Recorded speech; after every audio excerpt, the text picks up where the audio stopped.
bonjour. Bonjour Alix. Heureuse de vous revoir. Alors, on démarre cette revue de presse avec la lutte contre le Covid-19, bien évidemment.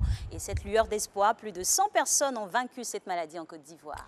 Bonjour à tous. Effectivement, 114 plus précisément, c'est le nombre de personnes guéries de la maladie dans notre pays. L'annonce a été faite hier par le ministère de la Santé et de l'Hygiène publique lors du point de presse quotidien de la situation selon l'Inter. À noter que 12 nouvelles contaminations ont été enregistrées hier, portant à 638 le nombre de cas confirmés et 6 décès. Alors, on poursuit toujours sur le même sujet. Devant la pénurie de cache-nez, le ministère du Commerce et de l'Industrie rassure.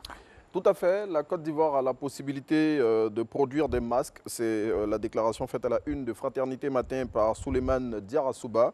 Cette information devrait rassurer les populations qui ont du mal à se procurer cet accessoire qui est l'une des mesures de lutte, on le sait, contre le Covid-19 dont le port est devenu obligatoire depuis le jeudi dernier à Abidjan. Et il ne faut pas se le cacher, c'est la nouvelle coqueluche des réseaux sociaux. Le préfet d'Abidjan dénonce par ailleurs certaines pratiques néfastes en référence à la lutte contre le Covid. C'est ce qu'indique le nouveau réveil avec cette une. Des dons Covid-19 sont vendus au marché.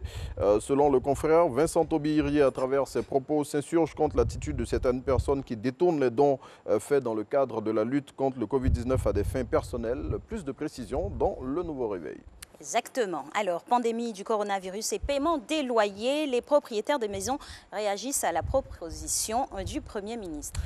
Oui, les propriétaires de maisons font de grandes propositions au gouvernement, selon l'expression, après l'appel au dialogue entre bailleurs et locataires lancé par le chef du gouvernement afin de trouver une formule aux difficultés que pourraient rencontrer les seconds cités à faire face à leurs charges de loyer en cette période de crise. Les propriétaires de maisons, selon le confrère, posent certaines conditions.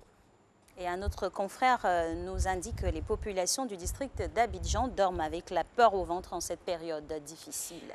C'est le jour plus qui en fait cas avec cette une. Les bandits profitent du couvre-feu pour troubler le sommeil des populations à Abidjan. Il faut savoir que des cas d'agression, de braquage sont signalés dans presque toutes les communes de la capitale économique. Et pour faire face à cette situation, le confrère propose des recettes aux autorités policières et souligne pourquoi les forces de l'ordre doivent redoubler de vigilance. Exactement. Alors, 4 soldats ivoiriens arrêtés pour violence et extorsion de fonds pendant le couvre-feu. Il s'agit d'un colonel et de 3 autres militaires qui ont molesté des individus dans 2 campements de l'ouest de la Côte d'Ivoire et ont soutiré à ces derniers la somme de 5 millions de francs CFA pendant le couvre-feu. Selon Soir Info qui cite le commissaire du gouvernement Ange Bernard Kessi, ces 4 individus ont été déférés à la maison d'arrêt militaire d'Abidjan Mama en attendant leur jugement. C'est pas très joli tout ça. Alors, élection à la présidence de la Fédération ivoirienne de football, ça bouge dans les états-majors des différents candidats. Tout à fait. Après Malik Toé qui a rallié Idriss Diallo, Eugène Demandé, le président du COE Sport de San Pedro, choisit Didier Drogba. Malgré ces mouvements, l'intelligent d'Abidjan lance à sa une qu'aucun membre actif de l'ex-GX, qu'il qualifie de géant au pied d'argile, n'est capable d'affronter Sori Diabaté, le poulain de Sidi Diallo, l'actuel président de la Fédération ivoirienne de football. Affaire à suivre, on dira. Alors, pour terminer, c'est vous qui nous dites. Oui, bien évidemment. Est-ce que vous savez qui a inventé le gel hydroalcoolique ?